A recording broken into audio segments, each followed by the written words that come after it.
ಕನ್ನಡ ನಾಡು, ಇದು ಕನ್ನಡಿಗರ ನಾಡಿಮಿಡಿತ. ಅಸ್ಸಾಂ ಸಂತ್ರಸ್ತರ ಜನತೆಯ ಜೊತೆಗೆ ಕರೋಡ ಜನತೆ ನಾವಿದ್ದೇವೆ.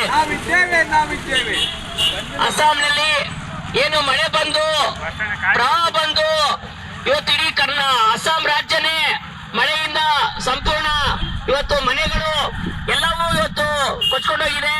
ಇಂಥ ಒಂದು ಸಂದರ್ಭದಲ್ಲಿ ಅಖಿಲ ಭಾರತ ರೈತ ಕೃಷಿ ಕಾರ್ಮಿಕ ಸಂಘಟನೆ ಎಐಕೆಕೆಎಂಎಸ್ ವತಿಯಿಂದ ಅಸ್ಸಾಂ ಜನತೆಗೋಸ್ಕರ ಇಲ್ಲಿ ನಾವು ನೆರೆ ಸಂತ್ರಸ್ತರಿಗೆ ಸಹಾಯ ಹಸ್ತನ ನಾವು ಕೇಳ್ತಾ ಇದೀವಿ.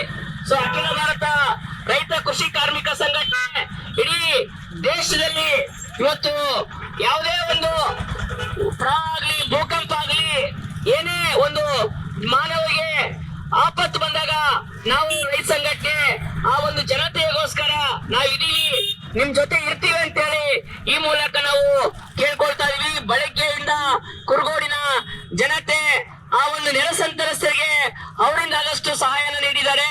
ಸೊ ನಮ್ಮ ಎಐಕೆಕೆಎಂಎಸ್ ರಾಜ್ಯ ಸಮಿತಿಯನ್ನು ಕೂಡ ಈ ಒಂದು ಎಲ್ಲಾ ಜಿಲ್ಲೆಗಳಲ್ಲಿ ಈ ಒಂದು ಅಸ್ಸಾಂ ಜನತೆಗೋಸ್ಕರ ನಾವು ನೆರವು ಕೇಳಿದೀವಿ.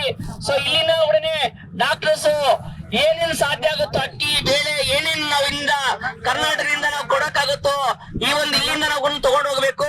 ಇವತ್ತು ದೇಶದ ಯಾವುದೇ ಮೂಲೆಯಲ್ಲಿ ಜನಸಾಮಾನ್ಯ ಕಷ್ಟ ಇದ್ದಾಗ ನಾವೆಲ್ಲ ಒಂದಾಗ್ಬೇಕಂತೇಳಿ ಎಐಕೆಕೆಎಂಎಸ್ ಕೇಳ್ಕೊಳ್ತಾ ಇದೀವಿ. ಸೊ ಈ ಒಂದು ಕುರುಗೋಡು ಜನತೆಗೆ, ವ್ಯಾಪಾರಸ್ಥರಿಗೆ, ನಮ್ಮ ರೈತ ಸಂಘಟನೆ ತುಂಬಾ ಹೃದಯ ಧನ್ಯವಾದ ಹೇಳ್ತಾ ಇದೀವಿ. ಇತ್ತೀಚೆಗೆ ಕೊರಗಾಯ್ತು, ಲಾಸ್ಟ್ ಟೈಮ್ ಅಚ್ಚೋಳಿಯಲ್ಲಿ ಸುರಗುಪ್ಪ ತಾಲೂಕು ಅಚ್ಚೋಳಿ ಸಂಪೂರ್ಣ ಮಳೆ ಬಂದು ಪ್ರವಾಹ ಬಂದಿತ್ತು. ಅಂತ ಜನ ಮತ್ತೆ ಏನು ನಷ್ಟ ಆಗಿ ತುಂಬಲಾರ ನಷ್ಟ ಆಗಿದೆ. ಅವ್ರಿಗೆಲ್ಲ ಏನೇನು ಸಾಧ್ಯ ಆಗುತ್ತೋ ನಮ್ಮ ಕರ್ನಾಟಕ ಜನತೆ ಸಹಾಯ ಮಾಡ್ಬೇಕಂತೇಳಿ ಕೇಳ್ಕೊಳ್ತಾ ಇದೀವಿ. ಎಐಕೆಕೆಎಂಎಸ್ ಅಖಿಲ ಭಾರತ ರೈತ ಕೃಷಿ ಕಾರ್ಮಿಕ ಸಂಘಟನೆಯಿಂದ ಇವತ್ತು ನಾವು ಅಸ್ಸಾಂ ಜನತೆಗೆ, ನೆರೆ ಸಂತ್ರಸ್ತರಿಗೆ ನಾವು ನೆರವು ನೀಡಲು ಕೇಳ್ತಾ ಇದೀವಿ. ಅವ್ರಿಗೇನ್ ಸಾಧ್ಯ ಆಗುತ್ತೋ ಸಹಾಯ ಮಾಡಿ ಅಂತೇಳಿ ಕುರುಗೋಡು ಜನತೆಯಿಂದ ನಾವು ಮನವಿ ಮಾಡ್ತಾ ಇದೀವಿ. ಸಮಗ್ರ ಸುದ್ದಿಗಳಿಗಾಗಿ ತಪ್ಪದೆ ನೋಡಿ ಕನ್ನಡ ನಾಡು ವಾಹಿನಿ. ಸಬ್ಸ್ಕ್ರೈಬ್ ಮಾಡಿಕೊಳ್ಳಲು ಕೂಡಲೇ ಪಕ್ಕದಲ್ಲಿ ಕಾಣುವ ಬೆಲ್ ಐಕಾನ್ ಕ್ಲಿಕ್ ಮಾಡಿ ನೋಟಿಫಿಕೇಶನ್ ಪಡೆಯಿರಿ.